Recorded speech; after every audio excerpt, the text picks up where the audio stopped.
Celebrating all things cool in Jacksonville. A local show with a spotlight on the 904. With hosts Eden Kendall and Mark Payton. Featuring amazing stories from every neighborhood with Rance Adams. This is River City Live. Welcome to River City Live. Happy Friday. It's a big weekend. It's tax-free weekend. We've been talking about it like nonstop. And a lot of kids are going back to school on Thursday, which means it's kind of like your last weekend to get everything together, you know, and just take care of what you have to. I am not going out this weekend. No, my girl child said, can we do some back-to-school shopping this weekend? And I thought, well, you know, there is a savings there, but at what cost? Yeah, that's true. That's true. Your sanity. Well, it's the second biggest shopping weekend altogether. Like, well, actually, it's the whole back-to-school season. So if you think about that, it's $27 billion are spent.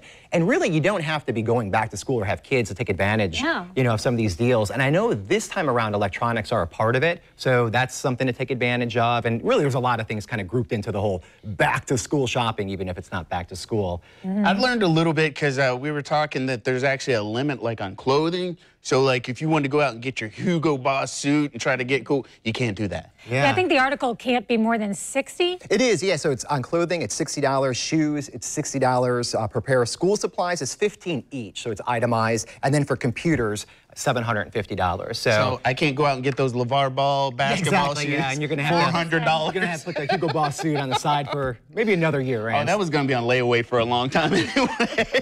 Because we wear, you know, those kind of clothes so often. Oh yeah. So the thing about the electronics is that, you know, we're going to talk later on in the show about great apps and ways to make sure your technology is ready for back to school. Our friend Ray Hollister is here with Bold City IT, and he just told me that his whole family is learning to speak Spanish from an app right now, like amazing. Just as a family, just because. Well, I think, you know, too, right now, a lot of kids have their little devices, but there's a lot of good you could do with those devices. It's not just all playing games and stuff like that. And especially going back to school, you could leverage that technology and could really help them out. So that's going to be a great segment. And you also think about all the apps that your kids are doing in school with their computer classes, and so you can actually put them on their tablet. That was like the greatest thing. Like, you don't need my laptop. You can do it on your tablet. Yeah, they have like whole classes dedicated to that. And I just remember when I was growing up, I forgot the name of the game. It was like that trail game. It was like Oregon Trail. Okay. Do you remember that? No. It was like all like DOS commands.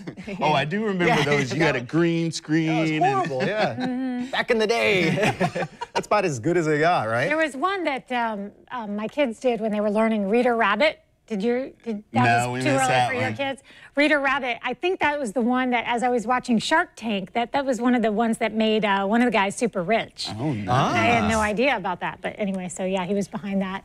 Well, But it I'll was a drink good to one. that. Yes. Which won't brings you? us to International Beer Day. It is beer day. And we have none. You know, on previous beer days we've had, different kinds of days we've had whatever it is in front of us, but for some reason management did not roll out all of the beer for us to sample. But I do have some really fun stories about a couple of beers that I had not heard of. One of them is called Precious, and it contains, this is crazy, 2 grams of collagen, and they claim that it will make you look younger. Wow. Which could turn me to beer, Yeah. because I'm more of a wine gal. But yeah, they say that this beer replenishes lost protein. Really? That's one thing. Then there's another thing, a study about how beer, because it does not dehydrate you, according to these folks, which some experts would say yes, but they say it's beneficial to the body. The bubbles in beer quench thirst. The carbs make up for burned calories. So that's really stretching it. To me, that's saying, like, you're going to burn those calories. Let us help you replace them. Yeah. So it's for your benefit. Drink the beer after a workout or a run. Yeah, and you know, I think it's Michelob is trying that right now. That's their big campaign. They keep showing all the people doing the CrossFit. Yeah. And then having a beer after. It's the Michelob Ultra, right? The 64-calorie one. Yeah. Yeah. And there is some data that shows it improves your cardiovascular health. So it's one of those situations where you believe what you want to believe. You're going to do what you're going to do. I vaguely recall somebody at this table running a race and there was beer involved with a big trophy. I don't know who it was. My big beer trophy. Whenever you say run, it's always going over here. You know? I do run for beer, but that's the only time I drink beer. Yeah. At the end of a race. Have you noticed, like, when you have run and you've had the beer, did you feel like any of the replenishment that they... She's like, nope, just a buzz. Usually it's extra potent for that, you know, No, I don't feel replenished from it. Do you remember I feel there hungry. was a study too, they did it for a while, it was like chocolate milk helping out with recovery. Did you ever get that? And the thing is, I never got that because it's like 50 grams of sugar. And it's like, well, after a hard workout, it's good to take in calories. I'm like, yeah, but you want to be a little choosy on what you're bringing in. Yeah, but the chocolate milk, just the whole idea of it made me feel queasy. Yeah, Yeah. I'm not good with that after a run. But, you know, talking about like beer replenishing, you remember we had the tropicals the other day. Maybe somebody should mix like beer and Gatorade and see if that kind of... That just sounds weird, That just sounds Oh, strange. tropicals didn't sound Oh, the The pickles. tropicals made sense, the that pickles was and the punch. pickles in the punch. Yeah. But you know what, though, you are onto something because pickles for recovery helped out because it helped you to absorb sodium, right? So maybe pickle juice beer? Yeah, pickle juice beer, yeah. Yeah, that didn't sound appealing, but we would try it if it was marketed. And it I'm might wide be. open. And Walmart did the other, and I could kind of see Walmart putting together something like this. Don't you? It's in their wheelhouse. All right, so today, International Beer Day. Tomorrow is National Underwear Day. Yes! It really is. So yeah, there was a survey done by YouGov that reveals 20% of men don't change their underwear on a daily basis. That's disgusting. Yeah, that is pretty bad. 41% of women wear the same bra 3 to 5 times before washing it.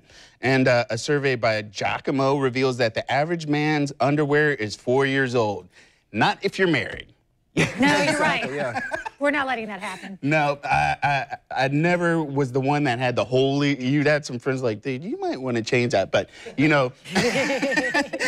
But once you get to a certain status in a relationship, there's no way the missus is letting you go outside with old undies. Oh, totally, yeah. I feel like it's one of those things like underwear, you never really think about it until it's time. You know, like when it starts to tear around the top or something like that, I'm like, yeah, these guys Some ravels They're no here longer and doing there. their job. Right.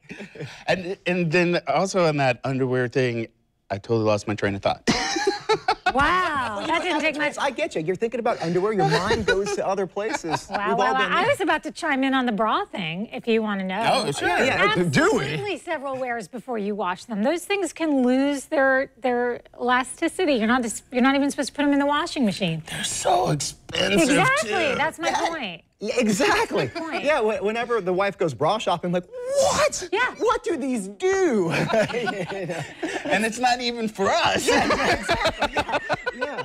Well, It's like there's engineering behind it. You know, I'm like, I think it was on this show that I learned first and foremost how wrong I was in selecting a bra. Oh, yeah, You know, yeah. the sizes. Me too. Well, no, I mean, I'm trying to have a serious, sophisticated moment here with our it's not happening. We're viewers. talking about bras. And tell you that you should get fitted because it can make a huge difference in how your clothes look. So we etc. have pitch meetings where we pitch what we're going to talk about.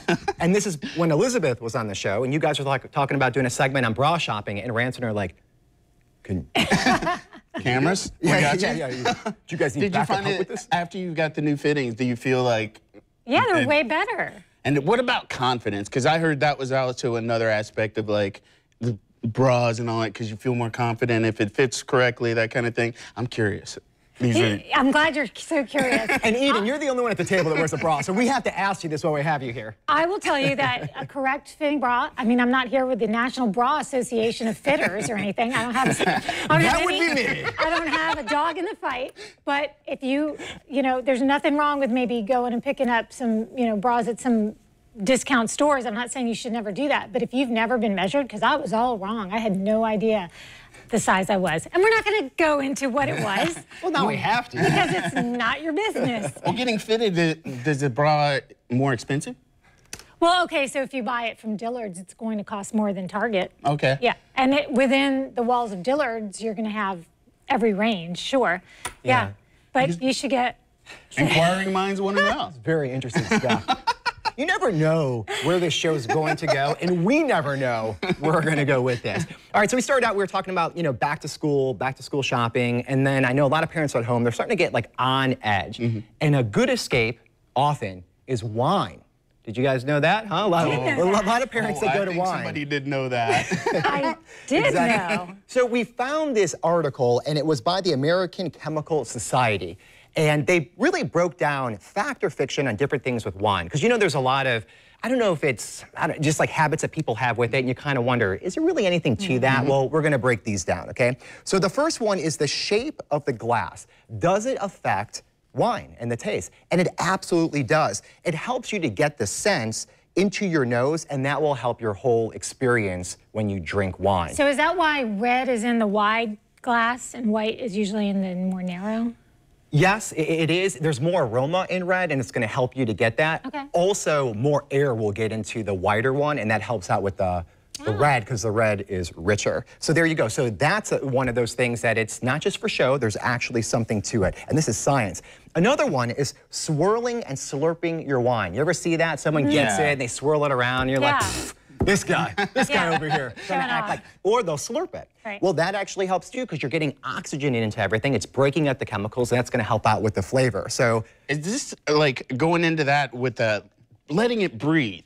Totally. Is that a big thing? I mean, I know it's a big thing. Again, it's all part of the oxygen as well with it, so that there is something to it. There's a lot of science because there's so many flavors in wine that you want them to unlock. And I know it seems so pretentious that we're talking about it, but we're just here to help you out. I mean, we did it with the bras, now we're going to do it with the wine. But doesn't the swirling also, aren't you supposed to look and see how it drips down the glass, or did somebody mess with me on that? No, I mean, you're probably looking at like sediment and things like that. You can I get think it was pieces like of the it. legs, it was called. I feel like somebody was messing with me. I feel Sounds like I like- said, I what are mean, you it doing could. there?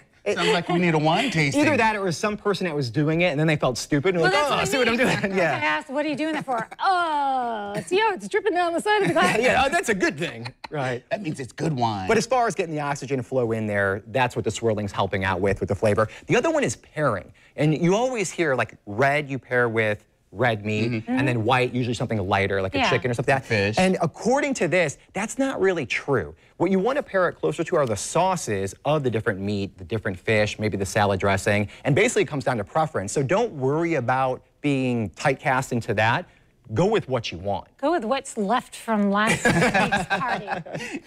That's true, yeah. And then the last one, I thought this was kind of interesting, expensive versus cheap. Now, there is a difference in the quality. Grapes are usually healthier in the more expensive of the wine. They're handled more carefully. I'm not quite sure what that means, but it was in the article.